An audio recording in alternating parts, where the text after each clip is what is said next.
Right on, writers, and welcome first-time viewers to the Books by Adrian author platform. And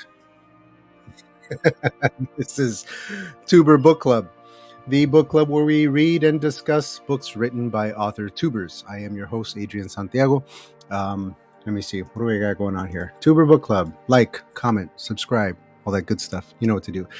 Today we are talking about Falling Through by Ben Pick, the first half, chapters 1 through 19. My panelists today will be S.D. Houston and Richard Holiday. And I can't wait to get them out here and talk about this book. Very quickly, my thoughts as they were. I actually really am enjoying this so far.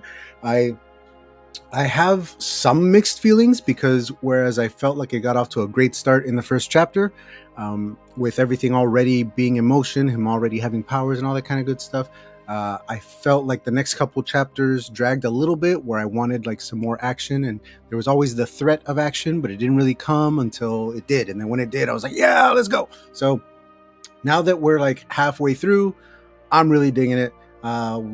Lots of good stuff to point out. I've got my notes.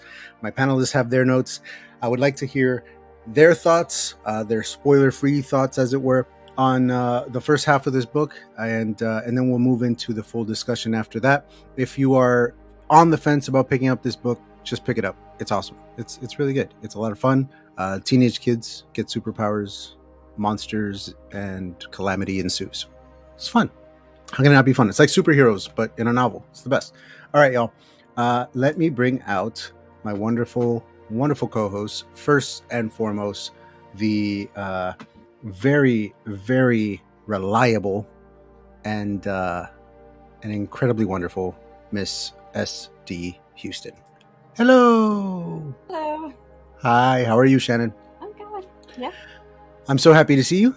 Go ahead and tell the folks at home who you are, where you're from, what you're doing, and what you thought of the first half of Falling Through by Ben Pick. Sure.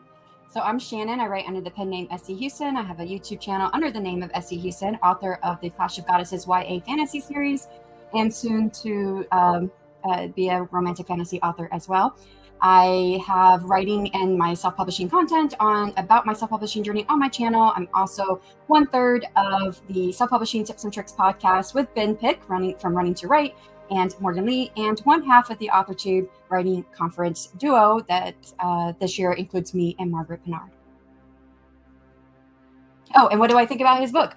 Yes. So I actually kind of agree a little bit with what Adrian said. Overall, it's great. And I can pick out so many great elements that Ben specifically put into his book that if you're at all aware of his channel or seen any of his content, you'll recognize a lot of these things that he's really worked on. But I did feel, and there was a bit of a slow pace through some of the chapters. And I wondered if they were actually necessary because I think that we like to think of a book as, we're high and then we have a low point and then high and then a low point. We want to move through these. And I think there was a few too low points in the beginning until about 100 pages in, and then it picks up a little bit more for me. Right on. Yeah, same. Especially all the training stuff. Mm-hmm. Every time that one of them was like, "Let's go train," I'm like, "Again? No, let's go fight something." All right. Next up, the incomparable, the inimitable Richard Holiday. If I can just find, there it is. Ricardo, you're muted. You're just doing this and nobody's hearing anything. I forgot to unmute myself. Hooray! I'm here. Everybody gets one. Mismatch. My friend, your introduction to the people at home and your thoughts on the first half of Falling Through.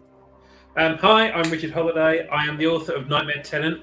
I was tubered not that long ago on this very channel/show. So it's a verb now. It is a verb now. I mean, it makes your eyes water being tubered. I am the author of Nightmare Tenant. If you want to find out more about my stuff, then subscribe to my newsletter. Just do it now if you haven't done it. And let's talk about this amazing book, which is full of ominous page markers. Don't ask me questions about them. I really enjoyed the book because I really like Ben's writing.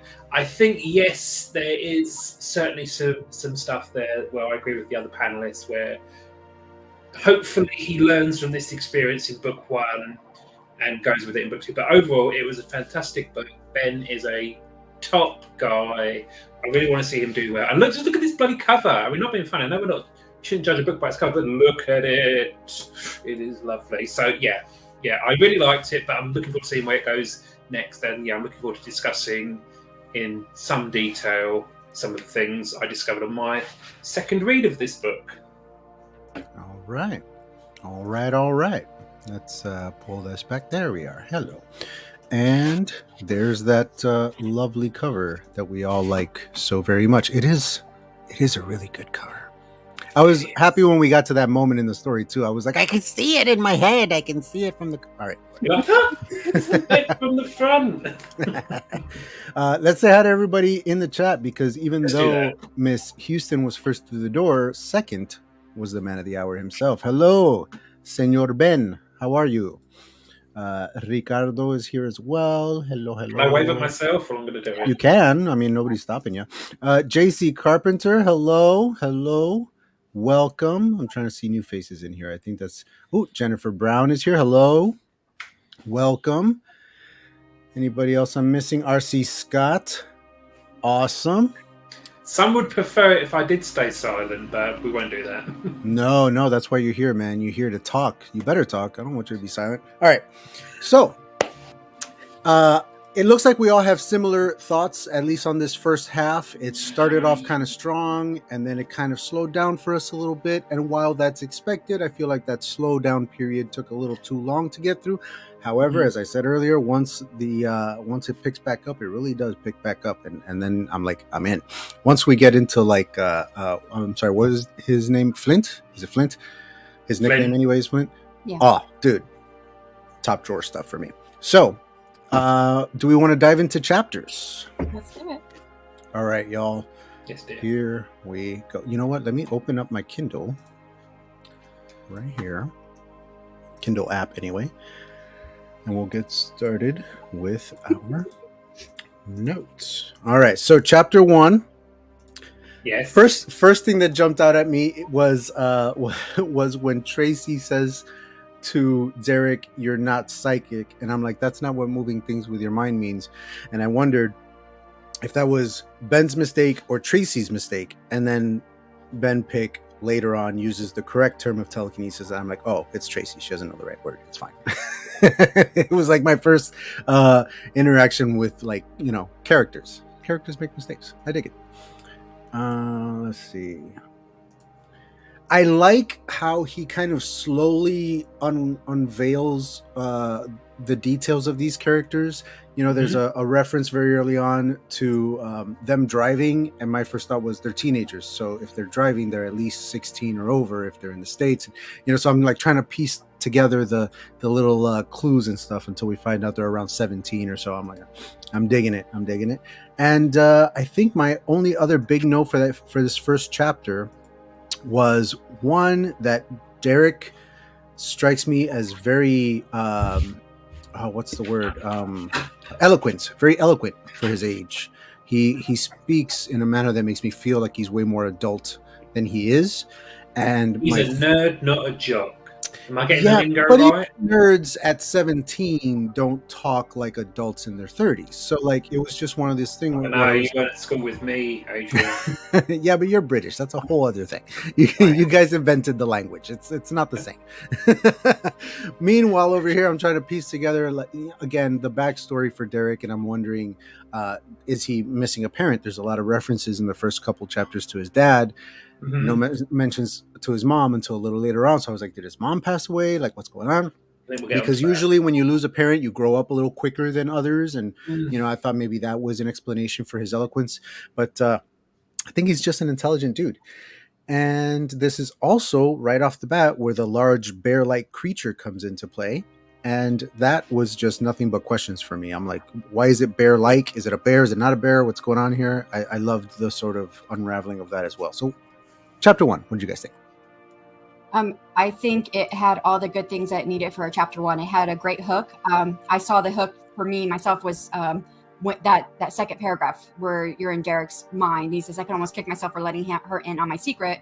when someone Mhm. develops superpowers, secrecy is paramount. So that's a great hook to get you in.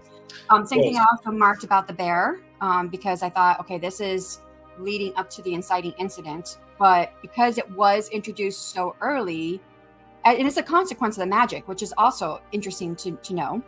But because it was introduced so early, I was expecting more.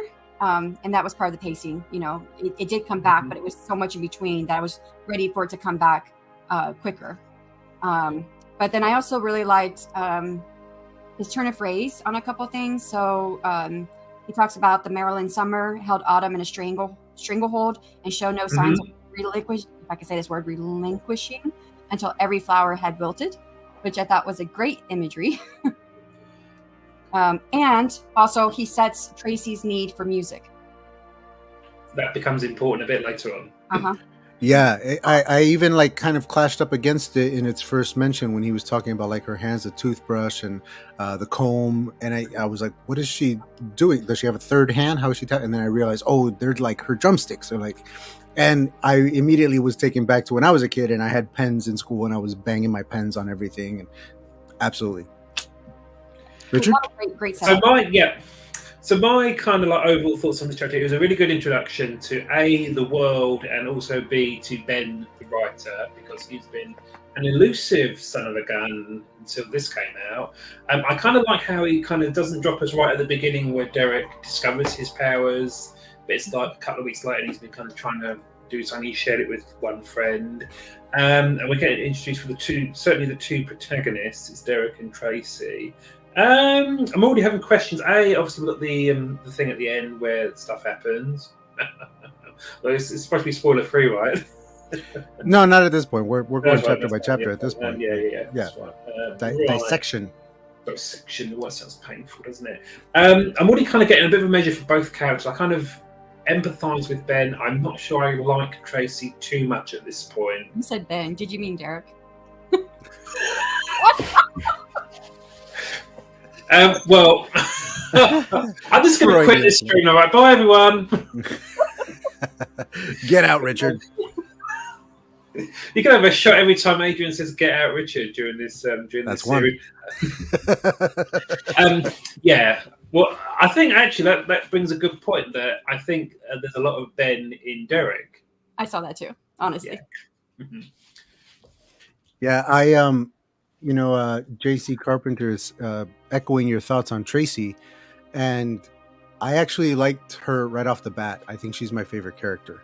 I'm going to put a poll in the chat because she's kind of like, she's super confident. She's kind of no nonsense. She has this whole like all in kind of attitude, the whole like, oh, my best friend has superpowers, I'm gonna quit the band because I need to focus on this. Like her like dedication to her friend is, I don't know, like really important to me. I mean, we're going into like later chats, but I kind of felt like she had a kind of like a selfish streak to her. Like she's kind of trying to look under, or what can I get? She does have that, especially when she starts like wanting the power for herself and all that stuff. Absolutely. Mm-hmm. But that's a character flaw. It doesn't make her a bad character. It actually makes her a really good character. You also go back to the fact that Derek asked all his friends to be there, and she was the only one to show. Talking about. That's what I'm talking about. I mean, I kind of found out how to write because I didn't have friends at school, so. But yeah, no, it kind of just showed there's something there between them on a friendship level, so that's good. So I didn't necessarily not like Tracy, but when we went to the second chapter and it was in Tracy's point of view, I was like, no, I want to see it in Derek's point of view. That's funny. Well, I just want to say one thing before we kind of get any further. Is just because I didn't like Tracy doesn't mean she's the bad character. I mean, it's kind of good that I like fucking Tracy, but it's good that I was feeling that way about her. Yeah, no, I completely agree. You can dislike a character and appreciate how well written they are. Mm-hmm. That's absolutely. Definitely. I mean, it's probably specifically written that way to elicit a certain response from the reader. True. Mission accomplished. Mm-hmm. Yeah, every time that I purposefully make a character unlikable and my editor sends me back notes about how much they dislike that character, I'm just like, yes. Did your job right. Well done. I felt the same way with my critique partner in my last book. Every time she said she didn't like a certain character, I was like, yep, okay. Like fair. That's what. Yep. Let me see here. Any other notes on chapter 1? It was wonderful. It was a really good start. I Yes, it really was. did enjoy It was a chapter strong 1. opening. Yes, it was. Very strong opening. Gave me very high hopes for the rest of the book, and yeah, man. It was a really good hook because we had a lot kind of going on, and it's not actually that long, to be honest. Chapter 1. I thought it was bold of him to start it with Derek already having his powers, even though he doesn't understand them or how to use them yet. Just the fact that he had already gotten them, I was like, huh, okay, that's, it's kind of a bold choice, because usually you start with how they get it. You know what I mean? Like, Peter Parker gets bit by a radioactive spider, et cetera, et cetera. I think Ben actually has a video, and I don't remember which one it was, but he had a video where he talked about your character getting powers and how do you handle that that entrance into the story. So I was seeing that already. Mm-hmm. Yeah, for sure. Now, not so long ago, there was kind of small talk. It was straight into there's no foreplay. It was straight into the whamming with this book. Well, that was possibly not the best metaphor to use. Not the best what? Metaphor. Oh, no foreplay. Look at Shannon. She's like, oh, yeah. Oh, Shannon. Well, you knew what you were getting in for when I came on this panel.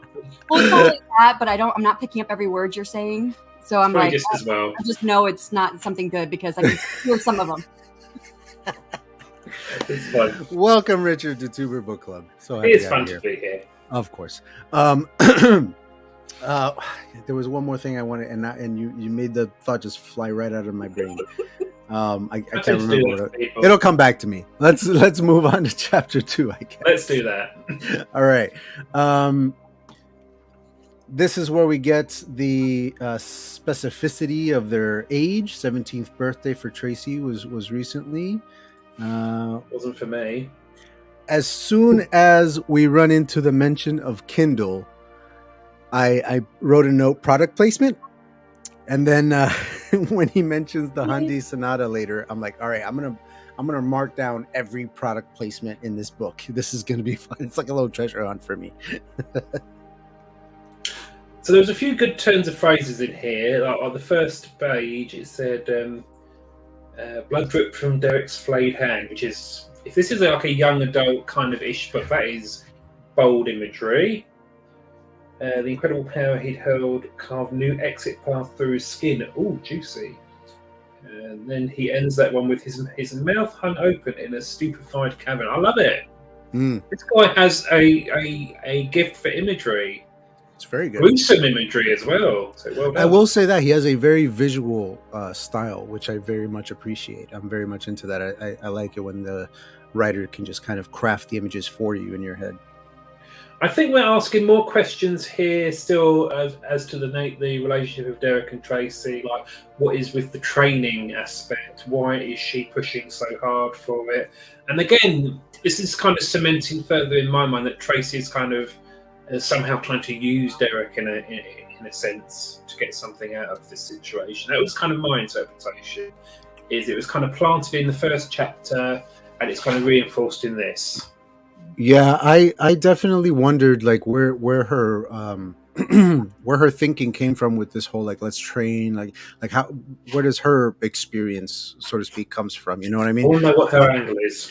But she does have a moment where she says, "We seem safe for now, so tell me, how did you get your powers? Maybe there's something we can use to give us an advantage if that thing comes back." And I wrote a note there going, quite level-headedness from two so young. You know what I mean? Like they're taking this pretty well. I also want to know kind of why. Yeah, go on, Shannon. I actually wrote that later. It's like there are not too many instances of disbelief when it comes to the whole group, and which I find believable because that's kind of what I was going to sort of say. My point here is that I want to know how she went from 2 weeks ago. She was like, he said, "Tracy, I have powers," and she went, "All right, then let's get trained." And I'm thinking, I'm in the middle there. She seems to have accepted it very, very readily. Yeah, it'll be. Then it becomes like a super secret thing later on. It's kind of skipping ahead a little bit, but when John reveals that he is aware That was one moment where I clashed up against it. I was like, how is he not freaking out more about this? If I saw somebody tie their shoelaces without their hands, I would freak out. And honestly, I thought that him jumping right to, oh, he's got magic was not believable either, because if you see something like that, first you're gonna be like, did I really see that? No, I didn't see that. That's something else. There's some sleight of hand there. And it's because he watched it on the tape afterwards. He could have, there's some plausibility to say, oh, was it like a freak accident of the tape? The football thing, yeah. Was it faked? That's interesting, but we're left in that. We're skipping ahead for that, aren't we? It makes me wonder about the world, if it's a world where magical powers are known. You know, I mean, some people have magical power. You know what I mean? The teacher that comes up a little bit later on, who's raising question marks at this point. Not Mr. Sprogg, the other one. The other one starts with an M. Marshall. That's the one. Well done, Shannon. I helped. I kind of helped. Vixen of Fiction came in. Hello, welcome. Nice to see you, Nia. Thanks for joining in welcome for Ben's incredible book. Mama Maggie made it in too. Yeah. Oh, always let me see Maggie. Oh yeah, there she. Hey. Hello. What do I do now? Oh, I remember now. It's fine. No, I didn't. I didn't. Shannon, any other notes on chapter 2? The only thing I wrote was that I thought was interesting was the practice that she's talking about. And I did see this as a slower chapter, which I felt came fine off of chapter 1 because so much happened in chapter 1. Sure. Yeah, but then we went to chapter 3. Yeah. Chapter 3, Guidance. The motivation of Derek wanting to go into medicine to scour a cure for his father's cancer, like that really hit close to home. That is relatable to me for very similar reasons. Yeah. I kind of related to that. Yeah. So yeah, that was good. That was nice. That's something I think, even if you haven't gone through that personal experience like I have, you can relate to it because it's like a universal kind of like, oh, he's doing it for his dad, which is nice. And then we find Mr. Marshall, who we were just talking about, and we forgot his name. We remembered his name. We remembered his name, yeah. Yeah, the whole thing about Derek's dad having pancreatic cancer and kind of hit home to me, but which is good. Good. It's good. Any other notes from me? I was disappointed in this chapter. I wanted more conflict. I was ready to get something a high. But beyond that, there was a lot of things done very well in the chapter. We know that Derek is part of a group of friends. But those friends aren't all just pushed onto us as the reader all up front. And so we met Tracy, then we meet John, and I do like that slow, introduction so we don't get lost in the names. And there's something else over here. The story, the fact that they're thinking about senior year, what they're going to do after, it does kind of normalize the story. It's a fantastical story. I just wish there was a little more conflict, is what I was looking for.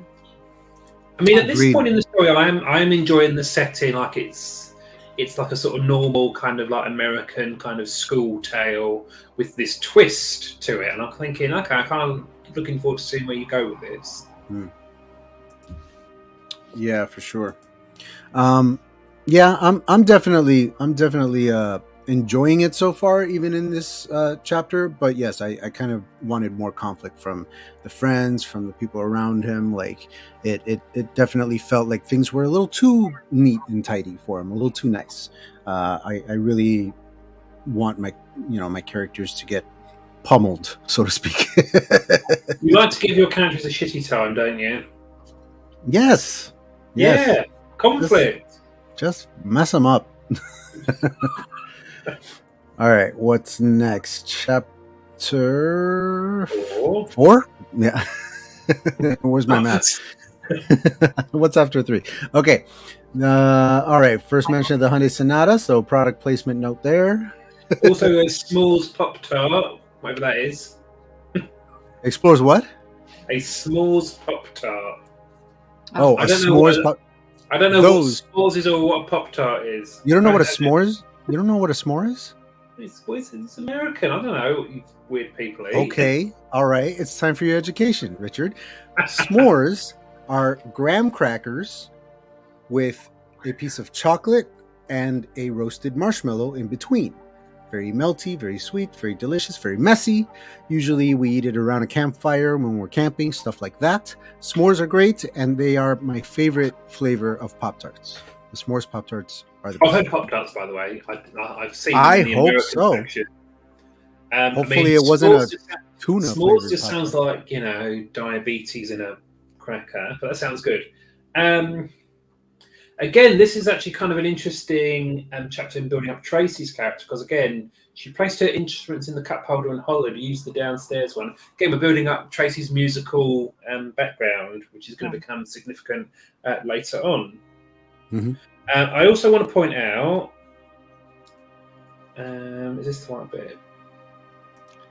Hot take from JC Carpenter. I mean, You got to try it at least once. I suppose don't knock it till you've tried It's a it. bit too much sugar for me. Ooh. Oh. Yeah. I don't really like peanut butter, so. I like it in the right circumstance, and this feels like the right circumstance. Oh yes, here's the point I wanted to make, because we get to the classroom scene, and Tracy hardly heard Ellery pass the stream, spewing from her ears. How could Nicole have ever dated anyone this spiteful? What I want to say, and I made this in a comment on Ben's video, this may be a bit surprising coming from me, is I really liked Ben's depiction of the representation here, because he kind of just mentions it, doesn't make a big deal out of it, and then we move on. So Same. that was a goal. So he doesn't like stuff like. By the way, we've got a same-sex relationship here. Let's all make a big deal out of that. He just kind of carries on. It's like normal. So I would say that is absolutely the good way of doing that. So well done, Ben. Yeah, he throws a reference in there, like any reference to a man dating a woman or a boy dating a girl. He worded it exactly the same, and he doesn't stop thinking about let's make a big deal out of it. He just kind of carries on. So yeah, well done, Ben. I also like how this is I don't know if I can say the word right. Subtly.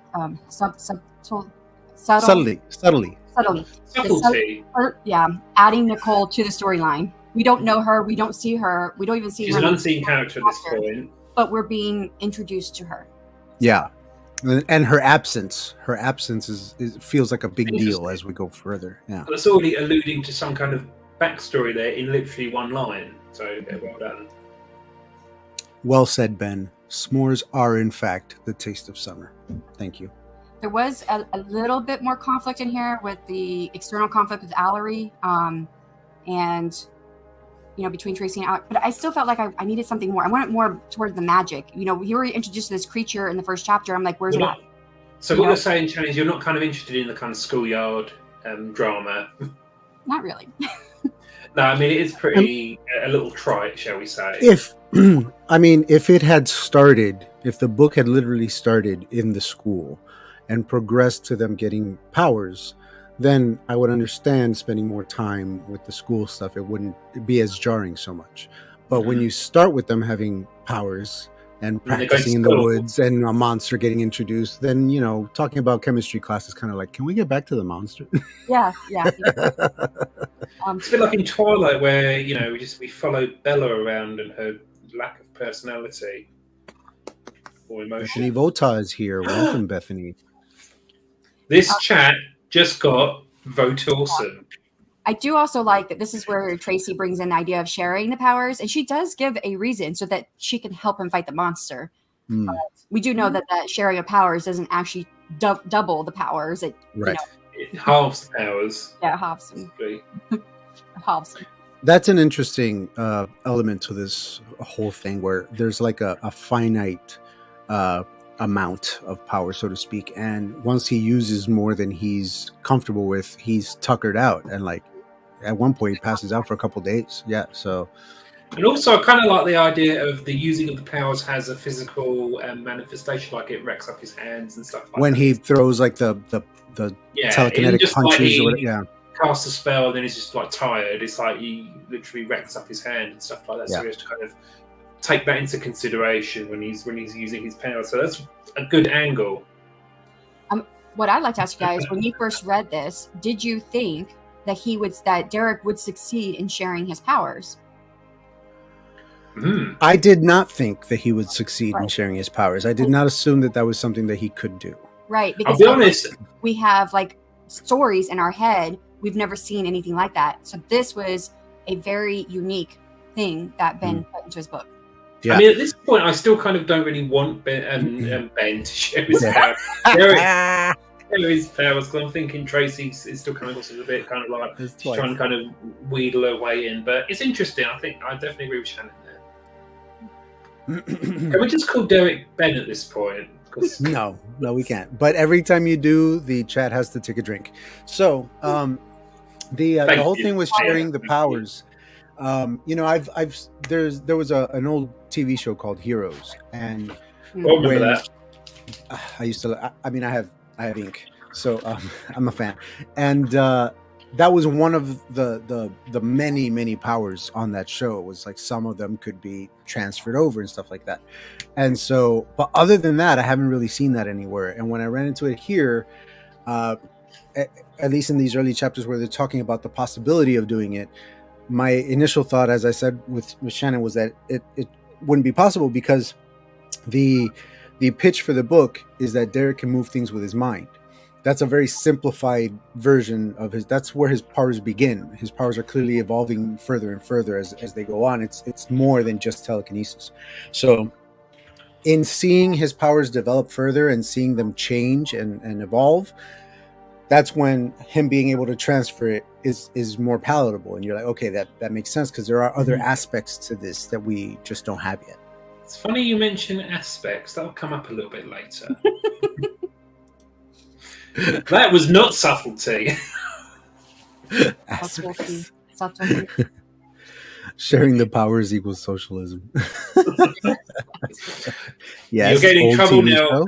Adrian, calling an old. It was 2010. That's 12 years ago. That's an old show. It wasn't. And that's when it ended. That's not when it started. It started 4 years before that. So that makes it worse. Yeah, it makes it older. And Bethany's just passed out. I don't want to hear Heroes is old.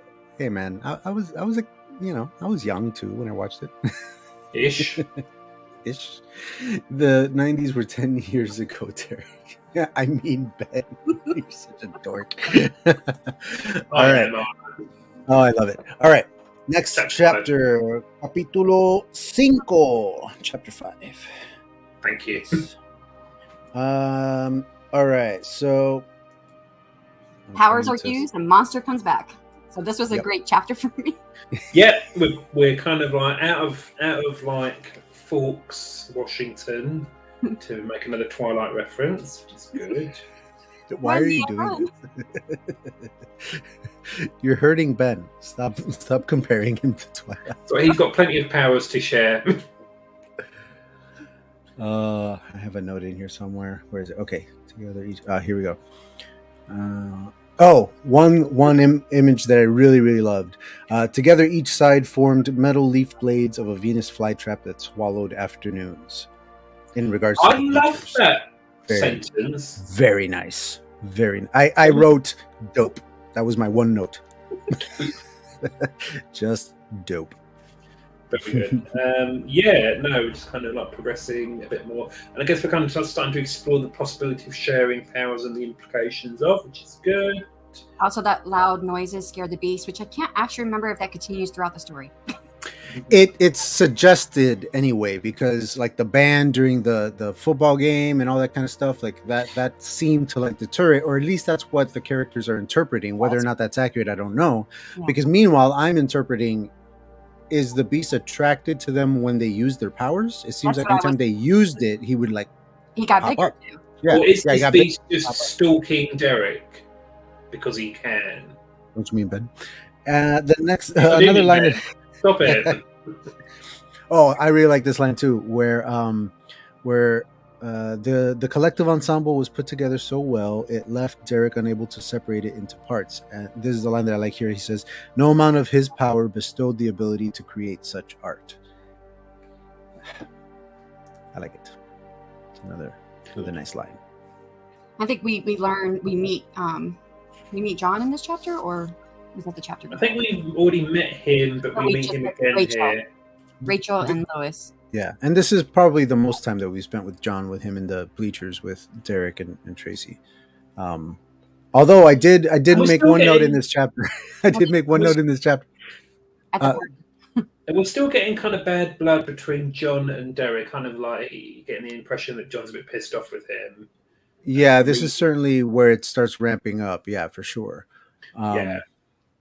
So I discovered something about myself while reading this chapter. I am It's not not my only kind of book, by the way. I'm not only bored by sports in real life. I'm bored by them in books as well. I have to say, I was reading the sports book thinking, I remember the first time I read the book, I had to reread that paragraph or that section of paragraphs over and over again because I kept going somewhere else in my head. Yeah, and it's like, and that is not at all a knock on Ben. That's just me No, as a person. I just don't dig can I sports. ask, And that, like, can I ask a question? What are bleachers? bleachers are the seating structures at the sporting events. Usually, they're just metal benches that are like stacked like stairs. Yeah. So it literally sounds really uncomfortable as well as.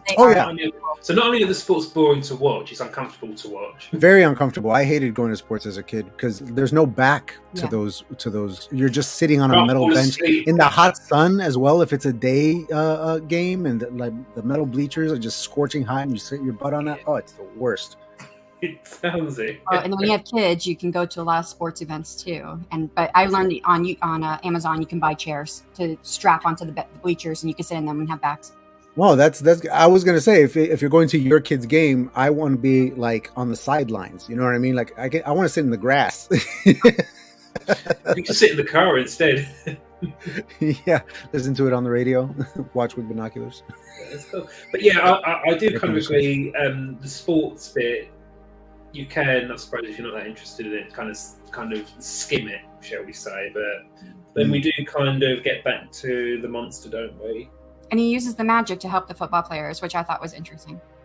I actually had a problem with that. Like I was just like, dude, what are you doing, man? You're cheating. Knock it off. Well, it's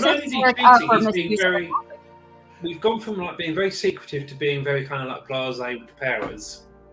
Well, and I think it sets Derek up for misusing his powers. Yes, absolutely. That's where the fun in having powers comes from, is when they get misused. I just thought it was nice to see the magic being used, whatever. Yes, Tracy, you're right here. I like the blending of normal high school life with the slow burn of magic.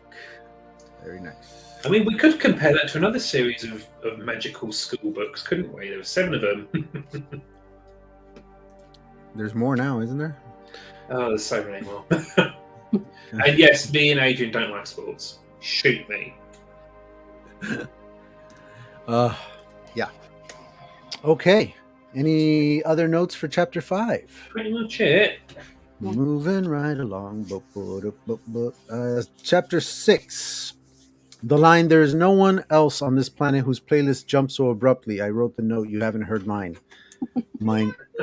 It bounced between alternative and R&B, with the occasional classical piece or Broadway hit. So, I mean, it does say quite a lot about Tracy, doesn't it? Daddy, I said you. Oh, yeah. Yeah. Say hi to everybody. Hi. This is Felix. He's super cute. He needs a haircut. Get out of here. Why? Because I'm working. Daddy's working. There were a couple of These people want to hear my thoughts on things. good points with this chapter, which was the passing of powers. Continuing to promote to support Tracy's need for music, and that the power can be erratic. And actually, Derek does acknowledge to Tracy, are you never not selfish? Which is nice. Which is a double negative, by the way. That means always selfish. It's, are you ever not selfish? But it's good dialogue because people don't actually speak in real life in perfect English. I agree. Yeah, that's not a knock on Ben. That's a knock on Derek. If he wants more knocks, I'll just compare it to Twilight again. This guy. The Patty Duke Show. I Love Lucy. Perry Mason. Those are old. You're still on this. I am so sorry that I like jabbed all of you when I called it an old show. It is an older show. It hasn't been on in a very long time. One comment here that I picked up is that heaving Derek onto his back, Tracy nudged him, "Are you alive?" No response from his pale face. Now, Ben, it's not the first time I noticed that he uses the word pale, because he uses the word pale to describe the monster in chapter 1. So I'm hoping Ben has invested in a thesaurus, because don't describe everything as pale, please. He also describes his eyes as pale eyes. And I'm very curious about that. Are they like glowing white eyes, like in like comic book superheroes, or is there any color to the eyes at all, or is it just white? I'm very Pale curious. is not a colour; it is a shade, and I'm throwing shade at his use of the word pale. No, it's not. It's not bad. I mean, the fact I can only find this kind of like pedantry to do means his book's pretty good. Oh, I'll tell you what, this book was edited very, very well. I didn't really find too many typos or I mean, unlike there it is. So good on Ben for either using a good editor or being a good editor. Well, one of his editors just popped into the chat. Just about to say, his editors in the chat. Morgan Lee? Yep. She was one of Well his done, Morgan. Very well done. All right. What did I write here about Derek's dad? Lots of mentions of his dad, none of his mother yet. This is where I was still wondering. I wrote here, if she's passed away, it could explain how grown up Derek feels, but we find out later on Maybe that his she connection hasn't. to his dad as well. Yeah, there seems to be a very strong connection with the dad, and then when we first meet the mom a little later, he kind of like blows her off, and it's one of those things where he's like, dude, be nicer to your mom. All right, what else? Tracy, kind of egging him on, telling him that he's holding back. Again, because she was the saucy mare. So again, I'm kind of questioning whether Tracy has Derek's best interest completely at heart here, but she's still kind of thinking, It's a fair question. He describes her as an obnoxious drunk later on. I'm like, she's 17. How many times have you guys gotten drunk? Like, what is this? I didn't get drunk till I was like 20. Ish. That's me. Yeah, ish. All right. Any other notes for this wonderful chapter? No. I think we covered most of it. All right. Chapter 7 is Forced Fun. Which, by the way, I love a lot of his chapter names. Yeah.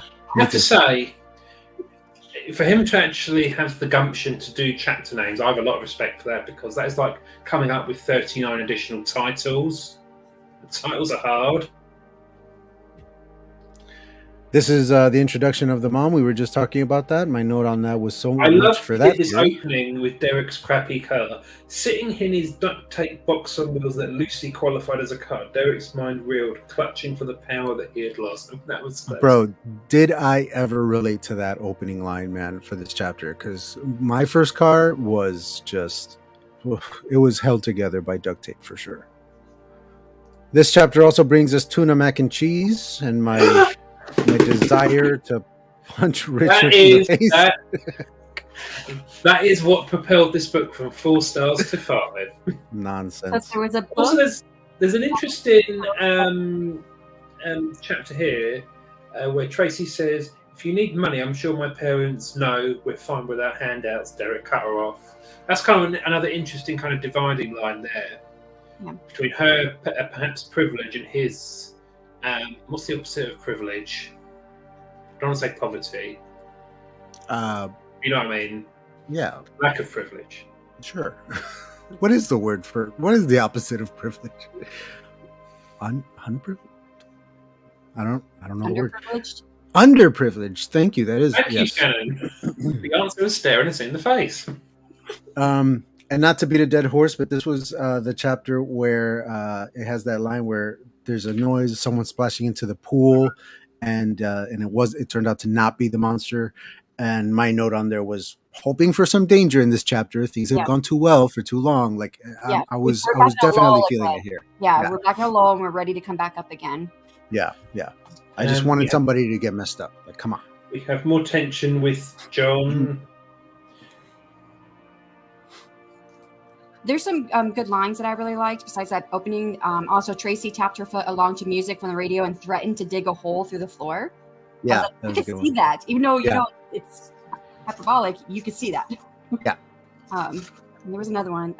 They dissolved into the shifting sway of students. Very nice.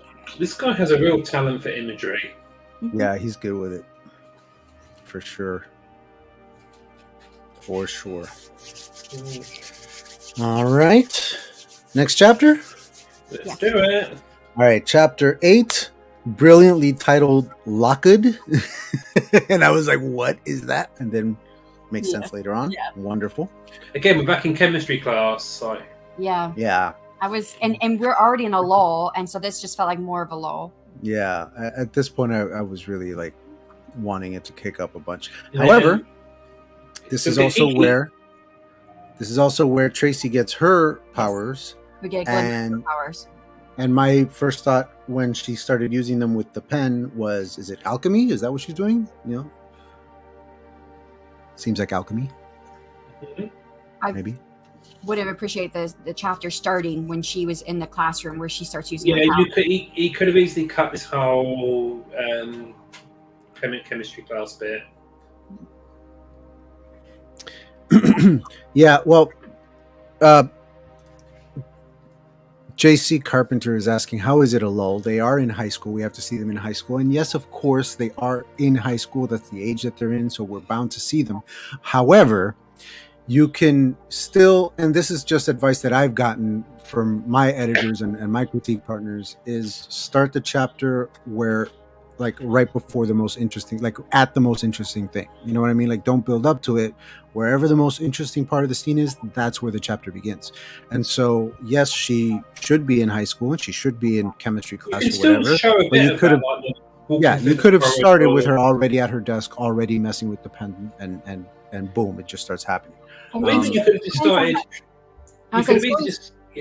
Go ahead. Go ahead.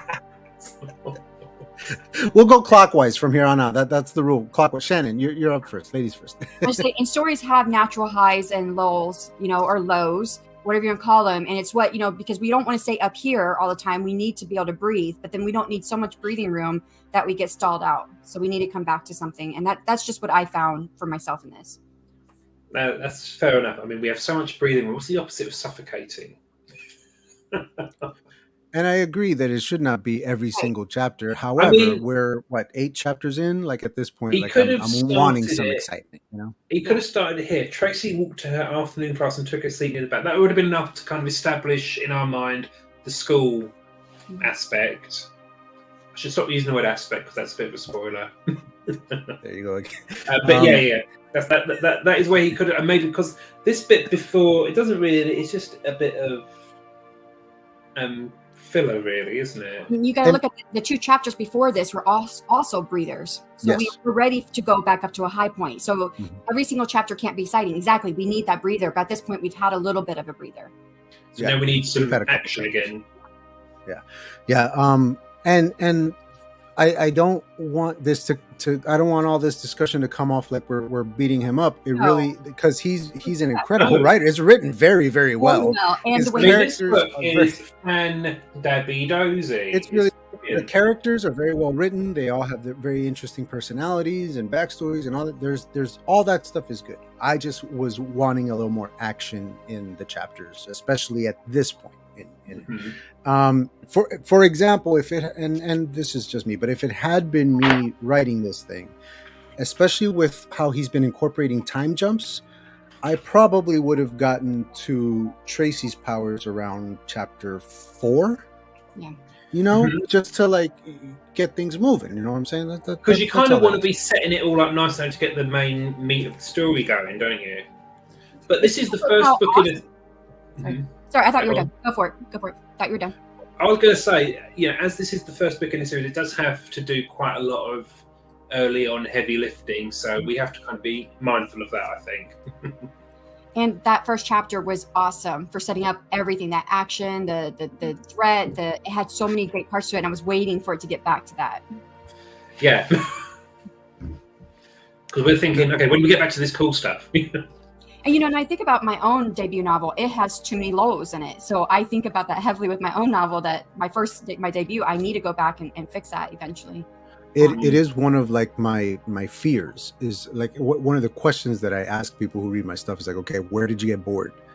Tell me when it slows down for you, because that's when I need to pick it up. I don't want anybody to be like, I'm going to put this down for a while. It's getting kind of slow. No, keep turning that page. Death to a book. You don't want to be doing that.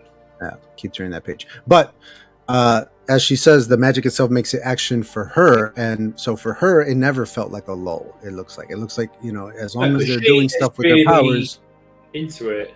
Yeah, and that's great. To each reader their own. Absolutely. Exactly. Yes. Some people might like the lulls. It's true. To each their own. We're just giving our own opinions from our perspective. It doesn't mean that we're right or wrong. It's just our own perspective. Yeah. I know I'm right. My book isn't even finished and out yet, so I'm not one to talk. This dude has published a book. He is far beyond me. Chapter 10? Chapter 10 has a reference to dulce de leche, and I was like, yes! Ben, how do you know about this? Oh, wait, did we do chapter 9? I thought that's what No, we didn't. Oh, my bad. I'm sorry. No, it's because I didn't take a note in chapter 9, so my notes skipped it. I apologize. Chapter 9, please go ahead. Derek goes to the zoo. Yeah. I mean, Thank you for that summary.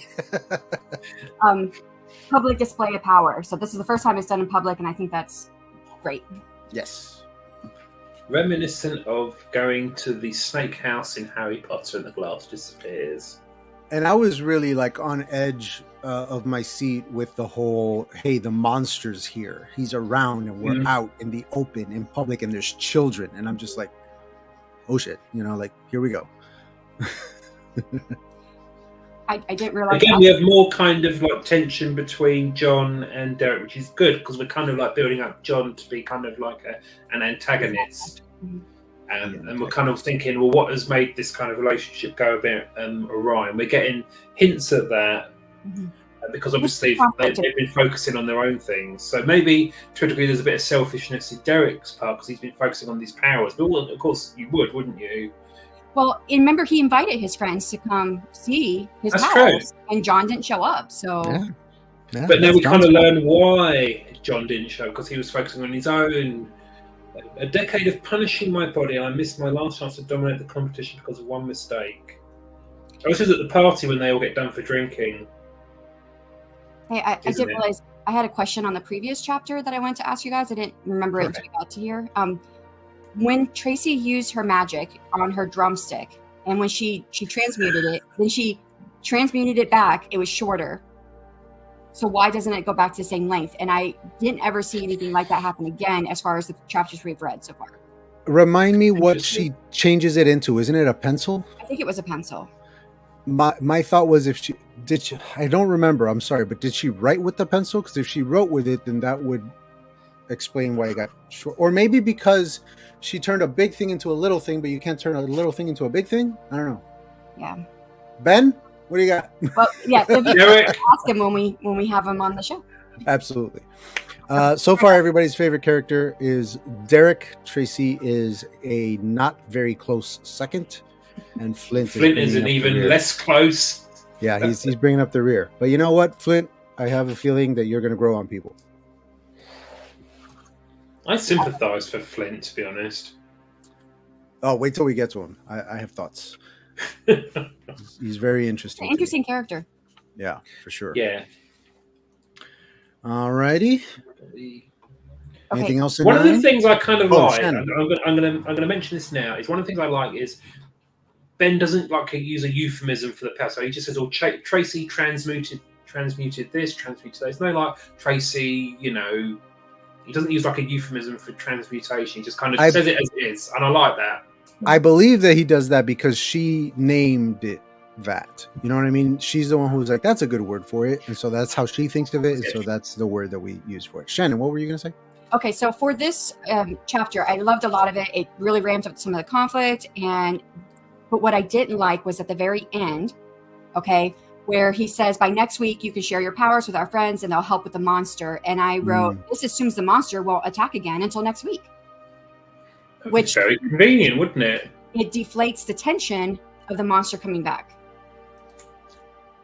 So what we're saying is the monster attacks by appointment. He waits his turn. We have that moment where Tracy says we have to sharpen our skills. That's the best way to protect ourselves. And my note there was that it was starting to feel a bit wheel spinny. This whole like, let's keep sharpening our skills. Let's keep training. Lots of talk about training. Lots of making plans with friends. Plans to train. Like what we training for? What we training for? You know. Yeah. So that this was like I think this was like the end of that like big lull for me though. This is where things started to pick up.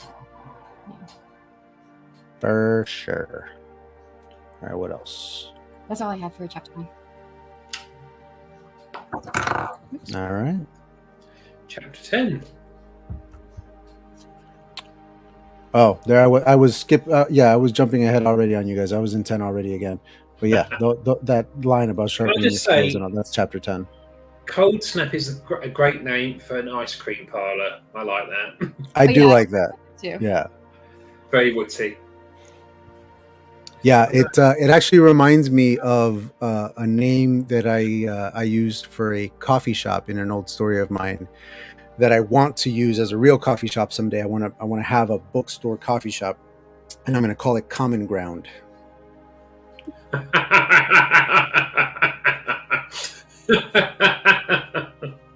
Speaking of bad jokes, we get to How dare you? We've got a new one. How do astronauts eat ice cream? And in floats. In floats, yeah. I liked all the cheesy jokes. They were nice. I approved of the dad humor. I love the cheesy jokes too. Oh, I love them. The macaroni cheesy jokes. I will. Someday, when I have the money, I will make that cafe. A nice bookstore where you can get a nice piping hot cup of coffee. And sit down on the Grounds by couch. Adrian. No, Common Ground. No, it's got to be on brand for you. Grounds by Adrian. Ben had me wondering, like, wait, do we have a place called Cold Snap around here? Because he describes everything else in this area with such accuracy. Interesting.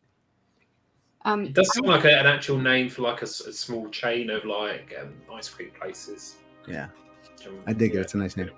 Yeah, switch up the music. The conversation at the ice cream parlor, though, at the end, when Derek's talking about the evil monster moved 100 yards faster, and they're talking and they're saying, am I hearing music? Oh yeah, I just switched it up. Oh, okay. I heard something different, but I wasn't sure what it was. So he talks about, the bear, the giant bear, and they go on to say, well, it seems prejudiced against giant bears. And I'm thinking, well, what about the laser that knocked you back? That should have been important and brought up front. And he does bring it up like 2 paragraphs later. And so I kind of felt the convo was out of order, So yeah, I would definitely be talking about the giant light that shot out of the monster's mouth. Yeah. Yeah. He can move fast. Cool. He moves fast. But unless he is attacking you, which that light attacked him, that is the... And then we kind of end the chapter coming back to the reality where Derek is late for work and he's going to get attacked. Yeah. The shift to very real world problems. Yeah. It's like, why are you still trying to go to work, dude? This magical beast. Shit, I need to be at work. By the way, and I'm sorry, Shannon, I know you were about to say that. I'll just make this quick. I don't know about anybody else. I don't know if you guys have seen this movie, but this book reminds me a lot of the movie Chronicle. If you've never seen it, it's very similar, where a group of 3 friends discover a weird thing that gives them superpowers, and they get telekinesis. They can move things with their minds. Yeah. And it's an incredible movie. It's a little like indie movie. It's incredible because it does what, like... Is it Vin Diesel? No, that's Chronicles of Riddick. This one's just called Chronicle. This one's just called Chronicle. But Michael B. Jordan is in it, and Dane DeHaan is in it. Anyway, the movie is very interesting because of the three friends, one meets a tragic end. Spoilers, I won't tell you who.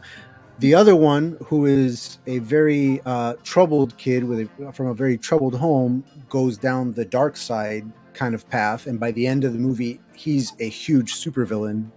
And then the third friend, who was the most like kind of generic of them all, is kind of forced to become a hero because he's the only other one with powers that can stop the crazy supervillain that's tearing up the city. It's very, very good, and I definitely was getting those vibes from this as I was reading. The whole kind of like real world kids suddenly having powers and trying their best to figure that stuff out. Yeah, it's good stuff. Shannon, what were you gonna say? I say another strong point. We talked about Ben's description of things, but I think another strong point he has is how he shows that description through character. And it's happened more than once, but this was one that just really caught me. So in the chapter where he says, red and golden leaves gave the forest the appearance of being ablaze as isolation closed in. Okay, so that's makes it feel closed in on the character, right? Brambles stretched to block her, scratching her exposed legs. And so it's just really great how he shows the description through the character's perception and how it crosses with the character. Sorry, Deb, were you guys? Oh, no, I'm here. Oh, no, I'm sorry. I was muted. I was agreeing with you. I was very well said. I don't know why I was muted. We're still in 10, right? Yeah, that was 10. All right. And I just wanted to bring it up again. Ben, where did you learn about dulce de leche? Because, bro, that's my childhood, man. Like, how did you know about that? I need to know. It's more good show of consequences, too, in the chapter. I've used Absolutely. Absolutely. All right. What else? Margaret's here. Hi, Margaret. Hey, Margaret Pinard is here. Hello. Welcome. She might win the poll one of these days. Who knows? She got really close last time. I don't know if I released like the percentages, but she got really close last time. Depending on her competition, she might take it home next time. Okay. Chapter 11. Yes, dear. Lies We Tell. Go ahead. That was the name of the chapter. Oh, the chapter name. I thought there was nice creativity in how the magic is used. When Derek, he expanded his mental force, causing a wedge to split the arrowhead and reduce wind resistance. I was like very creative on using and of course it sets it up for what happens. And it's on page 99 where I wrote at the top of the page, story picks up here. Yeah, it literally does. Yeah. Because we're kind of because we hinted earlier at Ben's misuse of Derek's misuse of Derek's misuse of the powers, and then it kind of goes up an ante in this chapter. Yeah. And this was another scene that really reminded me of Chronicle, because there's a very similar scene in that movie. They're driving in the car. There's a car behind them that's like driving erratically, trying to get around them or whatever. And the one of the three friends who becomes the supervillain later tries to do something with the car, tries to move it, and instead completely damages it and runs it off the road down into like a ditch and probably really hurt the dude in there. He runs one car, then he crashes into Lewis's car. Yeah, the whole thing with Lewis's car and how he was just kind of trying to nudge it. He didn't know it was Lewis. He was trying to nudge it, and then it just kind of went out off the wavy brown hair caught the fading light, and you kind of knew it was going to be someone he knew and who meant a lot to him. So that was really, it was kind of like you could almost see it was going to be someone he knew, but that he still did it in a really effective way that kind of was quite impactful. And even if this kind of like aside, we say, no, I can fix this. I have the ability to undo this disaster. Then he's like, no, these powers got me. So he's already having that kind of like internal like ping pong thinking. Yeah. In for a penny, in for a pound, like, no, you've done enough damage as it is. So interesting. Yeah, the aftermath with the police officer was also very interesting to me. That whole like, how much do you tell her, like, or him? Was it him or her? How much do you tell the officer? How much do you hold back? Yeah, his wanting to help his friend, but also not blow up his spot. So we can kind of assume that's a lady, I suppose. I thought so. I thought it was a female cop. It is. There you go. And but the point, I was a little bit confused by some of that scene because she says I thought I sensed something. which I'm assuming she's sensing maybe the preacher or something, but I don't ever see that realized. We get that it feels like a red herring, Something was put there and something was to come of it, but we didn't get anything from it. Not yet, anyway. I actually think it's kind of interesting because this is the first instance where the supernatural element of the story interacts with authority, like the police. So it's kind of interesting to see how he deals with that. Yeah, the kind of clash of the two worlds here. The real world and the supernatural he's brought up. That's good. I thought after a bit of a lull, as me and Adrian might say, it did kind of start to motor back up a bit. So that was good. Yeah, this was definitely where I felt the pedal go down, and and I'm like, all right, now we're on the highway. Let's get moving. This is awesome. When the tears dried, Derek fled, and like just the end of great ending to that chapter. This wonderful moment, like awesome. One question I want to ask Ben is: was this inspired by a real life driving incident of his? It was described very vividly, I will say. He was almost ran over by a couple cars in his last video. I mean, so the lesson I learned from that was Americans can't drive. Don't lump us all together. I'm a great driver. I learned from the best.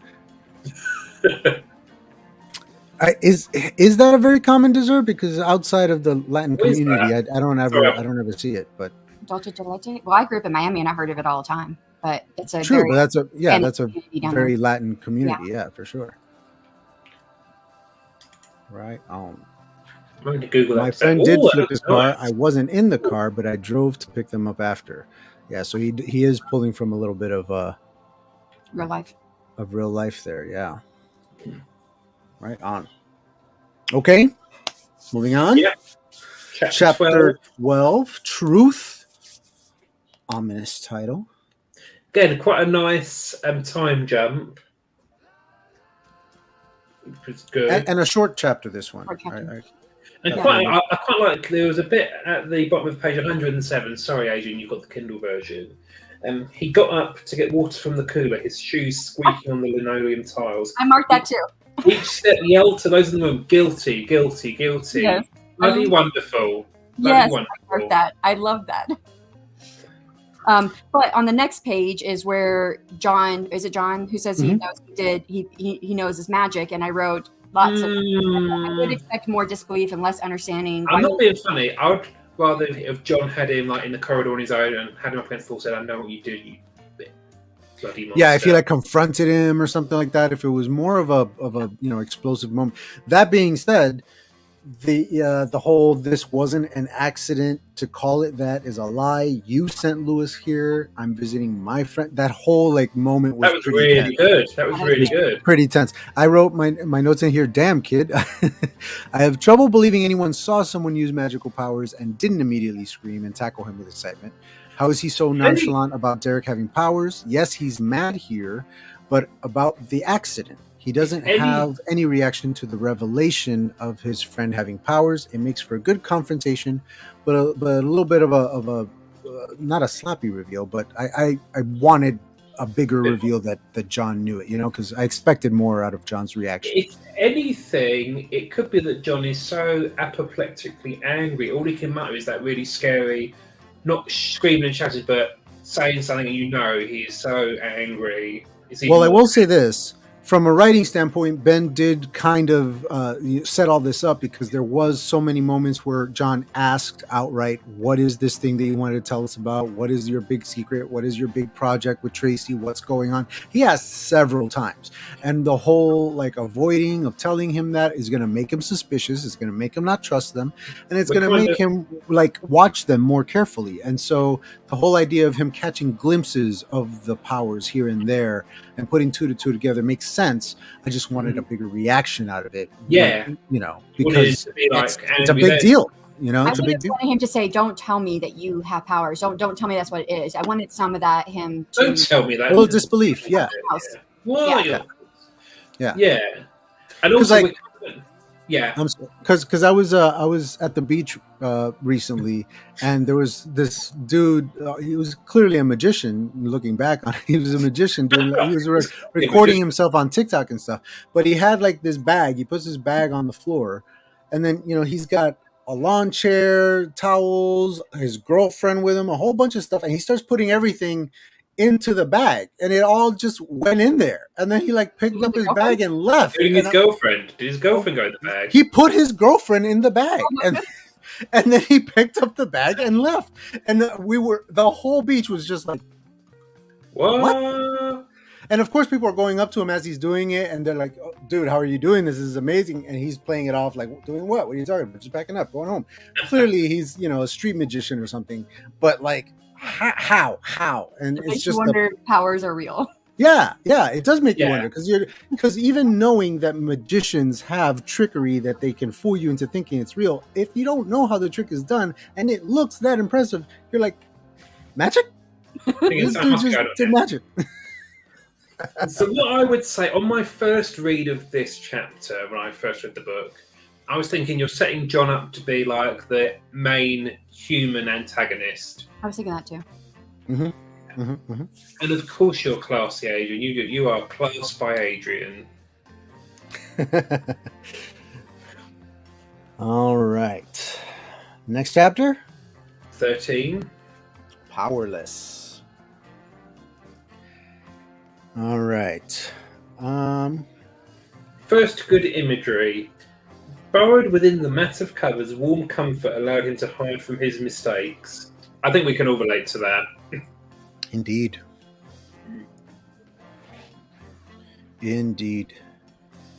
How about here where John's curt voice interrupted the conversation? So you're a threat like Derek in relation to Tracy having powers. Neither of you are responsible enough to be trusted with any powers. By the way, the magnesium was 15.23 grams. The juxtaposition of what they're talking about and what they're doing, it's just so hilarious to me. Also, not be funny. Do Americans use grams and not ounces? Yes, we do use grams. Yeah, it depends on what you're weighing. Yeah, it depends on what you're weighing. Yeah. I thought you guys had gone full-hearted for the imperial measures. And also in chemistry class, we do sometimes use the metric system and stuff when it's appropriate. Just because you have to be so exact in chemistry with certain things. You can't be exact with an ounce. What else? It's kind of interesting that what you said there about John kind of tagging Tracy as a threat, because maybe he's coming across as this kind of almost anti-powers bigot in a way. He's like no powers at all. Yeah. That's possibly an interesting angle to explore. Well, it was interesting in juxtaposing him in the same chapter with was it the same chapter with the teacher, Mr. Marshall, who clearly knows way more about what's going on than any other character we've met so far. And I can't wait to pick his brain further and figure out exactly what the heck is going on here. He said, "Pick another shot." But a nice juxtaposition between him and John, and just the pure vitriol that John has for this whole idea that these children have powers. He's like, you guys are knuckleheads, and it also kind of jives with him being an athlete, being a wrestler. That takes a lot of dedication, a lot of hard work, a lot of discipline, and for him to see somebody who's suddenly very powerful and just kind of abusing their powers or at least being irresponsible with them, it does jive with his character that he would just be very, very opposed to this. But he's worked for everything. He hasn't taken any kind of drugs or anything like that. He's worked his way up, and then these two punks come along, and as if by magic, literally as if by magic, they have powers and they can do what they want. And he's like, JC says that on that part, I started to wonder if maybe John has powers too, and just has opted not to use them. And maybe that's why it didn't surprise him. Keep in mind, I'm not finished with the book yet. Yeah, neither am I. So you may very well be right. And this is another time that it feels like everyone just so easily accepts that he has powers. It just feels like easy acceptance of it. Yeah, and again, it makes me wonder if there's established magic in this world. Yeah. It's not suggested to be so. It's suggested that this is an unusual occurrence, but the way that characters are kind of reacting to it, it makes me feel like there's already a superhero somewhere. There's already a Superman or something somewhere. And in my opinion, that if that is the case, that kind of undermines why he was hesitant about telling the police about the powers. Because if everyone's just like, "Oh, you got powers," okay, right. I'm now going to go and do my shopping. Why is he worried about turning the police then? So, a little bit of an incongruity there. So it's time to maybe expand on in book 2.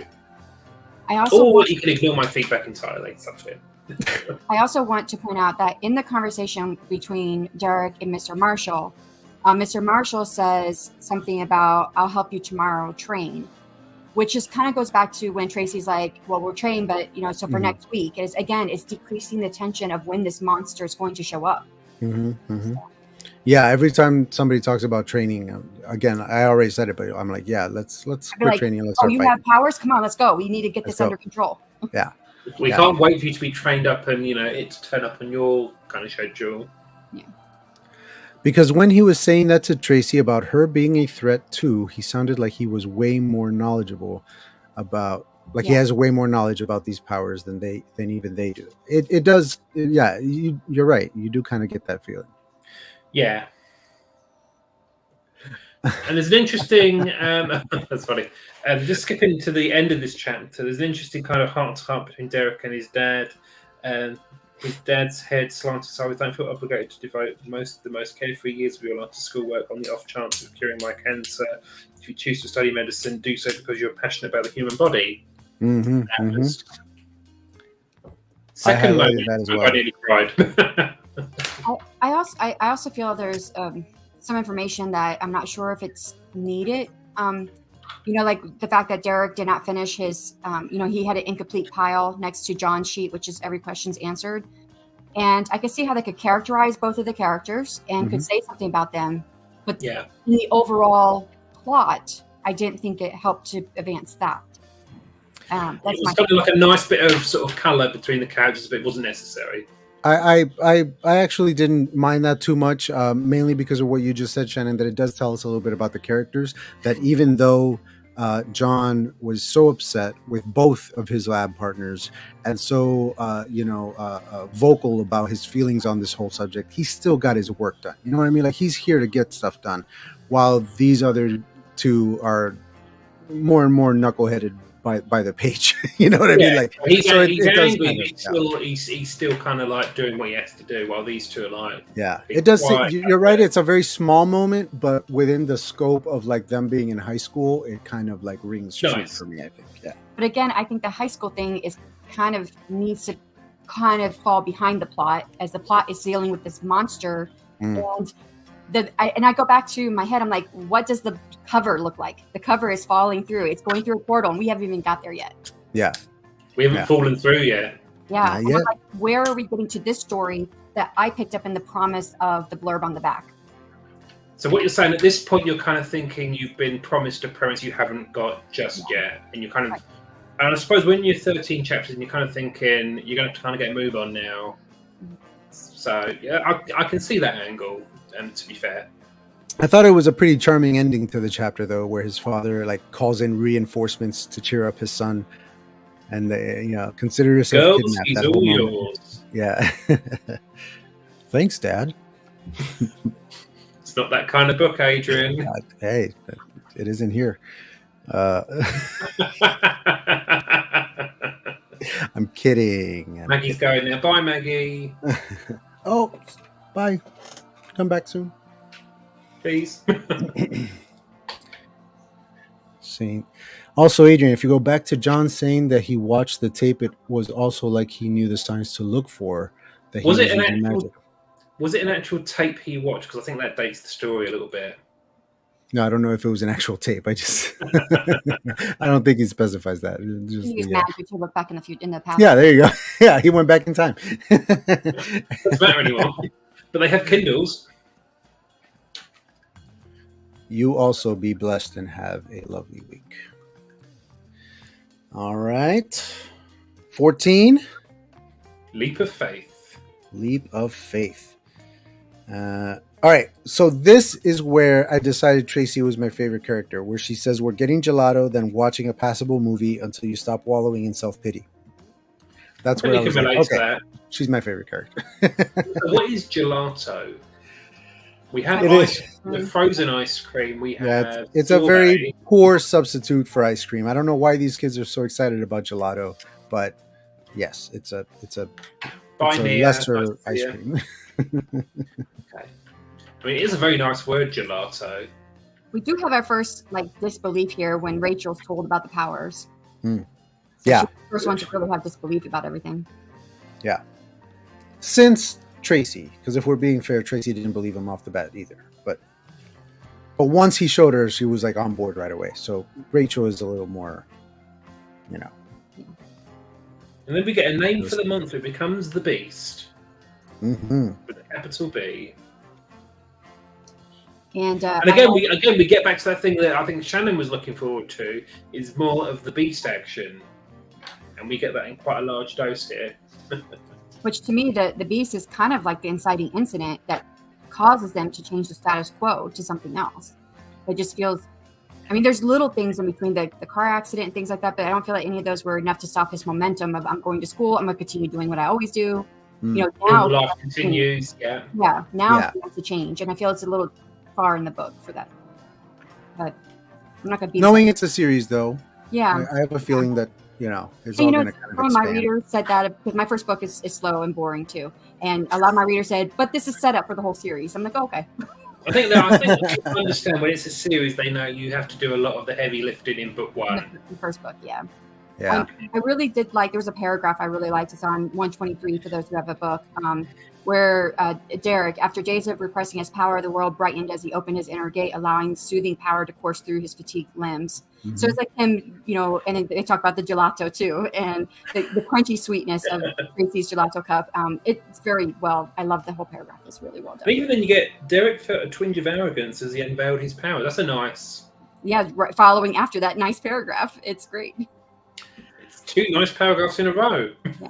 I also highlighted the line where he says, Rachel's voice faded for Derek as he looked past his friends to see the monster racing up the pedestrian path at them. This was where I'm putting together that when they use their powers, the monster is drawn to them, but also just that idea of your friends are standing in front of you and they're talking at you and you don't even hear it because there's that thing coming at you. That image in my head was like, yes. I actually put a star on that and I put, finally. Here he comes. The monster has pale eyes again. That word again. I'm on pale watch. Gelato is churned at a slower speed than ice cream, which creates a denser consistency since less air is whipped in. Gelato contains about 25 to 30% air, while ice cream can contain 50% air. Ooh. I knew it was Does it have 30% of the calories, though? How do you know so much about gelato, Margaret? Well, she does have quote marks around it, so it's probably a Google quote. She got the inside scoop on gelato. Get out, Richard. That's two. All right, what's next here? What else did I have? He crossed into the depths of darkness without so much as a sound was another great line that I highlighted. That was the last line of the chapter. Yeah. Lots of good lines in this one. I really like this chapter. Yeah, I do too. This is a really good cliffhanger for a chapter because you think, oh, what's going to happen next? Yeah. Agreed. And finally falling through, right? Yeah. We are there. He finally fell through. Yay! It's like that episode of Family Guy was, they said the title and the thing and they did it. All right. Now, full disclosure for everybody at home. I was reading this this morning. I have not learned my lesson with procrastination. And so, although we are covering chapters 1 through 19 here today, I have not read 18 and 19. I've only read up to 17. So you guys will carry the discussion in 18 and 19, and I'll just catch up later. But that being said, this is where my notes almost disappear, only because I got sucked in so hard from here forward. Chapter 15 through 17, I did not come up for air.